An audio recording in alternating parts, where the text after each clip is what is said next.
New emails hacked and stolen and released by WikiLeaks, revealing the internal concerns of the Clinton campaign over her use of a private email server and whether her apology went far enough. Joining me now to discuss this and other issues, Democratic Senator Tammy Baldwin of Wisconsin, a Hillary Clinton supporter. Senator Baldwin, thanks so much for being here. Appreciate it.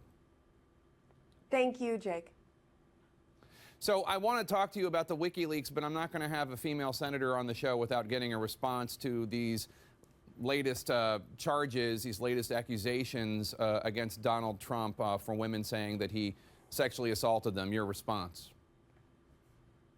Well, it's horrifying, and it again calls upon all of our Republican elected leaders to revoke their support of Donald Trump. Like the president said last night, just what does it take? They've failed, in my opinion, the moral test, the moral question in the Republican primary, resulting in his nomination. But how many of these stories do we have to hear, these heartbreaking stories, before leaders stand up? And, here in Wisconsin, where Trump was to appear a week ago, Paul Ryan famously uninvited him to a picnic and then scolded him in a press release. These leaders need to revoke their support of Donald Trump.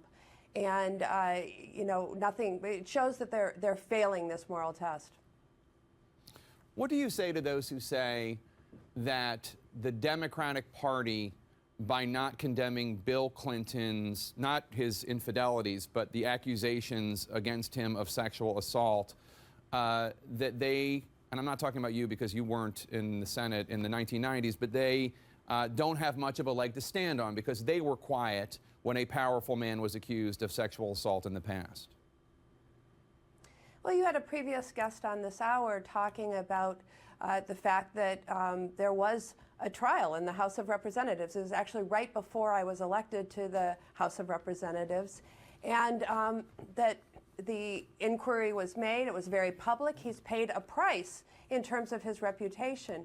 But this is a completely different situation that we are facing today. And we are talking about somebody who, as we've watched Donald Trump throughout the course of this campaign, he's showed how dark his soul is, but now he is proving himself to be a truly dangerous man, and he cannot and will not be the President of the United States. I want to turn to these hacked emails published by WikiLeaks now. In an email after Hillary Clinton's interview with NBC News about the email server, John Podesta, her campaign chairman, writes, "Press takeaway was the whine of, but, quote, she really didn't apologize to the American people. I'm beginning to think Trump is on to something." And then Clinton confidant Neera Tanden responded, quote, "Everyone wants her to apologize, and she should. Apologies are like her Achilles heel," and on and on. That's pretty harsh criticism from her own advisors. Why do you think it was so difficult for Secretary Clinton to acknowledge that this was a mistake and apologize and put this behind her?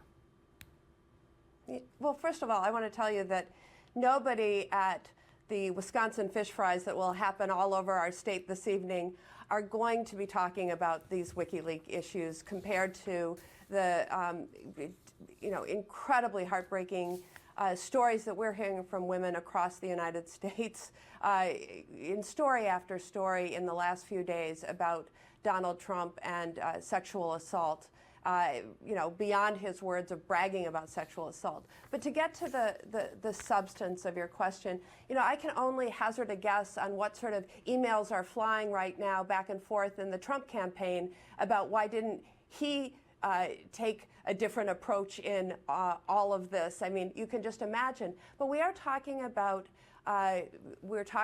hacked emails. We believe, at least the federal government has said that they believe that these were hacked by the Russian authorities.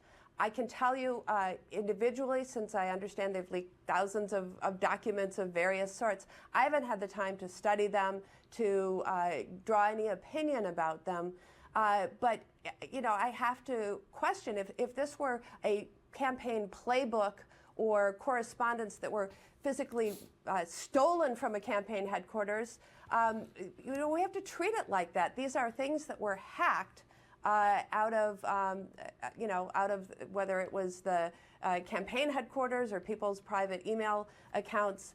And I think we have to look at the source and question it. Well, certainly it's the biggest threat of campaign documents since Watergate, much bigger than Watergate. Senator Tammy Baldwin, thank you so much. We always appreciate your time.